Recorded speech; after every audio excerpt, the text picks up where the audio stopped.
ஐயா வணக்கம் ஐயா. ஐயா நான் ஒரு வருடத்துக்கு முன்னாடி நான் உங்ககிட்ட ஏஎல்பி ஆஸ்ட்ராலஜியில் என்னோட ஜாதகம் பார்த்துருந்தேன் ஐயா. அப்போ எனக்கு திருமணமாகி 6 மாதம் ஆயிருந்தது. சரின்னு சொல்லிட்டு நான் உங்ககிட்ட அந்த குழந்தை பாக்கியம் எப்போ இருக்கும் அப்படின்னு கேட்டிருந்தேன். நீங்கள் சரியாக இன்னும் 1 மாத காலத்தில் குறிப்பிட்ட தேதி சொல்லி இந்த தேதிக்குள்ளே உங்களுக்கு ஒரு நல்ல செய்தி வரும், நீங்கள் அந்த தேதிக்காக கண்டிப்பாக காத்துருங்க, உங்களுக்கு அதில் நல்ல செய்தி வரும் அப்படின்னு நீங்கள் ரொம்ப ஆணித்தனமாக சொல்லியிருந்தீங்க ஐயா. அந்த மாதிரி எனக்கு அந்த தேதியில் தான் நாங்கள் கார்டு டெஸ்ட்டு போட்டு பார்த்தோம் ஐயா. அதாவது நீங்கள் சொன்னீங்கிறதுனால நாங்கள் அதை பண்ணலை. எதாச்சும் நாங்கள் கார்டு டெஸ்ட்டு பார்க்குறோம். அந்த கார்டு டெஸ்ட்டு பார்த்தா அதில் நீ பாசிட்டிவ்னு வந்திருக்கு. இதை நான் ஒரு 2 மாதங்கள் கழிச்சு தாங்க ஐயா நான் உங்ககிட்ட பேசின ரெக்கார்டு வச்சுருந்தேன். அந்த ரெக்கார்டை ஆராய்ச்சி பண்ணி பார்க்கும்போது அதில் நீங்கள் சொன்ன டேட்டும் நாங்கள் கார்டு போட்ட டெஸ்ட்டும் ஒரே மாதிரி இருந்தது. அப்போ ஒரு ஆச்சரியமாக இருந்ததுங்க ஐயா. ரொம்ப நன்றிங்க ஐயா உங்களோட உதவிக்கு.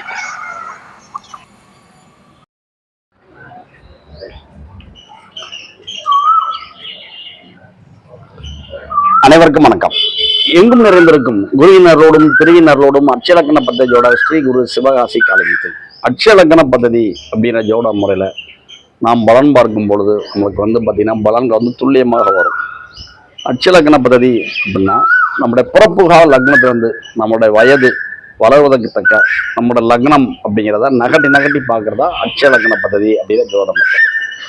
அதன் அடிப்படையில் பார்த்தீங்கன்னா இளம் பருவத்தில் இருக்கிற ஆண்கள் பெண்கள் அனைவருக்குமே ஒரு எண்ணம் இருக்கும், நல்லா படிச்சுட்டோம், நல்ல வேலைக்கு போயிட்டோம், அப்புறம் அடுத்த ஸ்டெப் என்ன வரும், திருமணம் வரும். அந்த திருமணத்திற்கும் வேலைக்கும் நடுவில் ஒரு இனம் புரியாத ஒரு இனக்கவர்ச்சி, ஆசைகள், எண்ணங்கள் அப்படிங்கிற மாதிரி வரும். அப்படி வரும்போது அதற்கு பேர் காதல் அப்படின்னு வைப்போம். காதல் கசக்குதையா வர வர காதல் கசக்குதையா மனம்தான் அப்படின்னு ஒரு பாட்டு இருக்கு. ஆண்பாகம்னு ஒரு படம், சரிங்களா? அந்த பாட்டை முடிஞ்சா கேட்டு பாருங்க.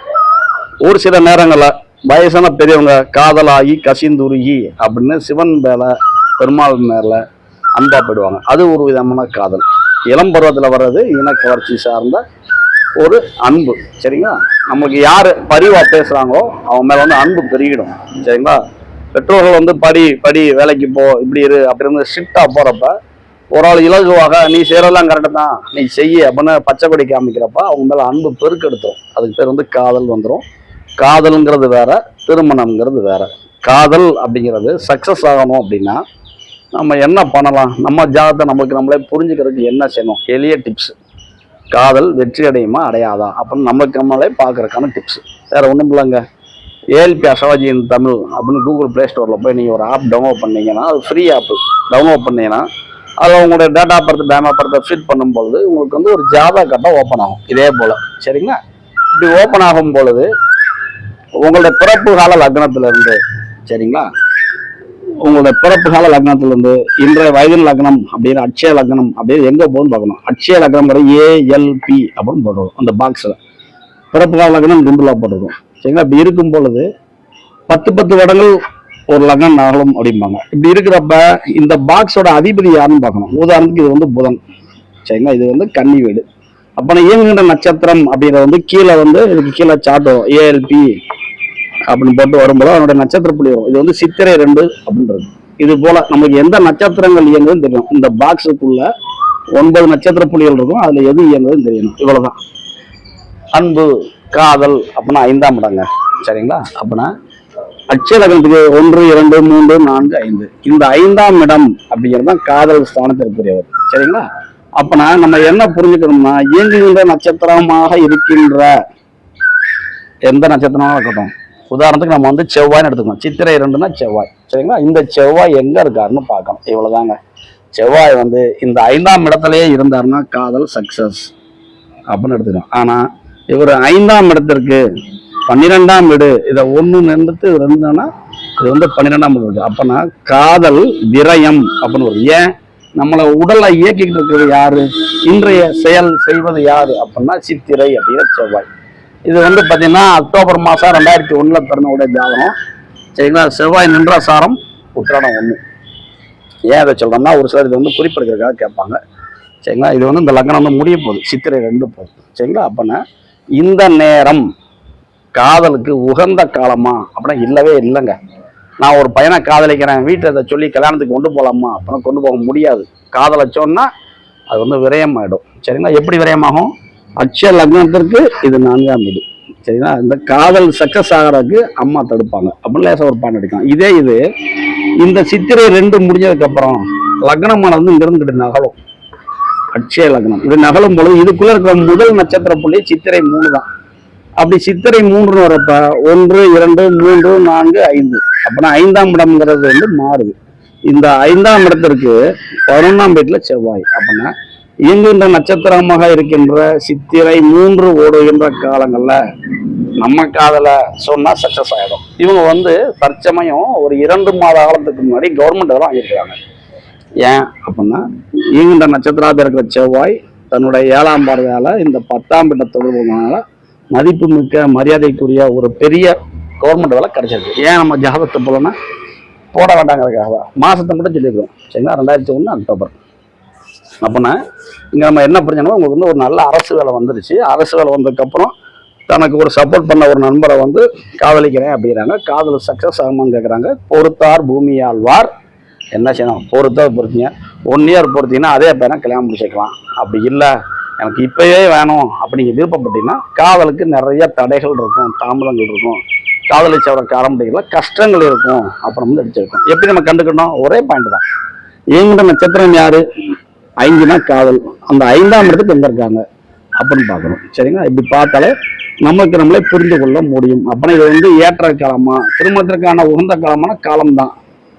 சரிங்களா, சித்திரை 2ம் திருமணத்துக்கு உகந்த காலம் தான், சித்திரை 3ம் உகந்த காலம் தான், சித்திரை 4ம் திருமணத்திற்கு உகந்த காலம் தான். தொடர்ந்து வருது. சரிங்களா, இது ஒரு பெரிய ஜாக்பாட்டான காலம். சரிங்களா, பொறுத்தார் பூமி ஆழ்வார் அப்படிங்கிறவங்கள கொஞ்சம் பொறுத்துக்கிட்டாங்கன்னா தன்னுடைய காதலை வெற்றி அடைய வைக்க முடியும்.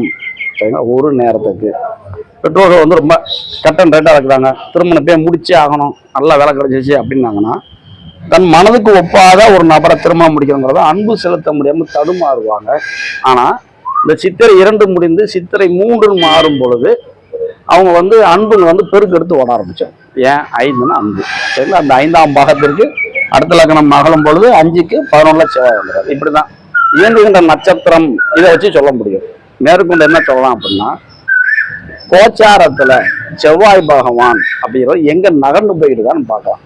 ஒரு உதாரணமாக கோச்சாரத்துல இன்னைக்கு தேக்கி செவ்வாய் இங்க இருக்கிறாங்க அப்படின்னா நம்ம என்ன சொன்னோம், இயங்குகிற நட்சத்திரமா இருக்கிற இந்த செவ்வாய் பகவான் இந்த 5ங்கிற காதல் ஸ்தானத்திற்கு 9ங்கிற பாக்கிய ஸ்தானத்துல போறனால இந்த மாதங்கள் செவ்வாய் கடந்து பிறந்த 45 நாட்கள் ஜாதகரோட தலையில வந்து உட்கார்றதுனால லக்னம்னா தலை. சரிங்களா, அப்பனா காதல் சார்ந்த எண்ண கருத்துக்கள் வந்து கட்டுக்கடங்காமல் ஜாதகரை ஆட்கொள்ளும் அப்படிதான் புரிஞ்சுக்கணும். சரிங்களா, இதே செவ்வாய் இங்க இருந்து இங்க நகன் இங்க போயிட்டாங்கன்னா இந்த 2ஆம் இடத்துக்கு போயிட்டாங்கன்னா தன்னுடைய குடும்பம் சார்ந்த விஷயங்கள்ல அந்த காதலை சொன்னாங்கன்னா குடும்பத்துல பிரச்சனைகள் நிறைய வந்து அது சார்ந்த அழுத்தங்கள் ஜாதகருக்கு உணரப்படும். குடும்பத்தின் மூலமாக காதலை சொன்னாலே பிரச்சனை ஹெவியா வந்துடும், சோறு கூட சாப்பிட முடியாது. சரிங்களா, அப்படி வந்து கழுத்து அப்படின்னா விஷயம். ஏன்னா 2 அப்படின்னா உணவு. சரிங்களா, அப்படின்னா காதல் பற்றி வீட்டுல பேசினா வீட்டுல பிரச்சனை வரும், ஜாதகருக்கு அது வந்து அழுத்தமாக வந்துடும். காதல் சார்ந்த சாப்பிட கூட முடியாது. அப்படின்னா இந்த 45 நாள் காதல் சார்ந்த எண்ணங்கள் அதீதமாக விதைக்கப்படும். இன்னைக்கு 7/8/2005 ஒரு 45 நாள் கழிச்சு இங்க செவ்வாய் வரும் பொழுது காதல் சார்ந்த அழுத்தங்கள் கிச்சன் இருக்கும். கொஞ்சம் பொறுமையாக கடந்து போயிட்டோம் அப்படின்னா இந்த சித்திரை 2ங்கிறத கடந்து போயிட்டோம் அப்படின்னா லக்ன மாற்றம் நகலும் பொழுதும் அடுத்த நட்சத்திர மாற்றங்கள் சித்திரை 2ல இருந்து சித்திரை 3 என மாறும் பொழுதும் நமக்கு வந்து காதல்ங்கிறது சக்சஸ் ஆகிடும். பார்த்தீங்களா எவ்வளோ ஈஸியாக இருக்கு. இயங்குகின்ற நட்சத்திரம் அப்படின்னு அந்த 1 மட்டும் எடுத்துக்கிட்டோம், வேற யாருமே எடுக்கலை. எடுத்துட்டு காதல் வெற்றி ஆகுமா ஆகாதான்னு நம்மளுக்கு நம்மளே பார்க்கக்கூடிய எளிய அமைப்பை கண்டுபிடித்தா நமது ஆசிரியர் உயர்ந்திருப்பவர்களுக்கு நன்றி சொல்கிறோம். நம்ம சேனல் அப்படி சிம்பிள் வீடியோஸ் வரும், லைக் பண்ணுங்கள். இப்போ இதற்கு முன்னாடி பார்த்தீங்கன்னா மகிழ்ச்சியின் குரல் அப்படின்னு ஒரு 40 செகண்ட் ஆடியோ வந்தது. அது என்ன அப்படின்னா அவங்க வந்து திருமணமாகி ஒரு 6 மாதம் ஆகிட்டது, வேற ஒரு விஷயத்திற்காக மட்டும் ஜாதகம் பார்த்தாங்க. பார்க்கும்போது எனக்கு கிராம 6 மாதம் ஆச்சு, இன்னும் குழந்தை கன்சீவ் ஆகலை, என்ன செய்யன்னு கேட்டாங்க.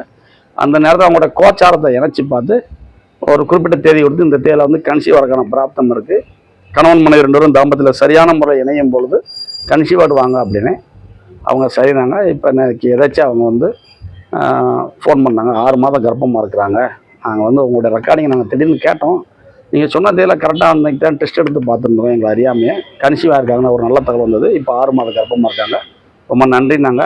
அதே ஒரு வாய்ஸ் நோட்டாக போடுங்க, நான் பப்ளிக்கில் போட்டுக்கிறேன் மகிழ்ச்சியின் குரல் அப்படின்னு, அதனால் அவங்க போட்டிருக்காங்க. சரிங்களா, அப்படின்னா அட்சலக்கண பദ്ധதி அப்படின்னு ஜோடம் வரல, ஜாதக ரீதியாக ப்ரெடிக்ஷன் எடுத்தாலும் சூப்பராக வரும்.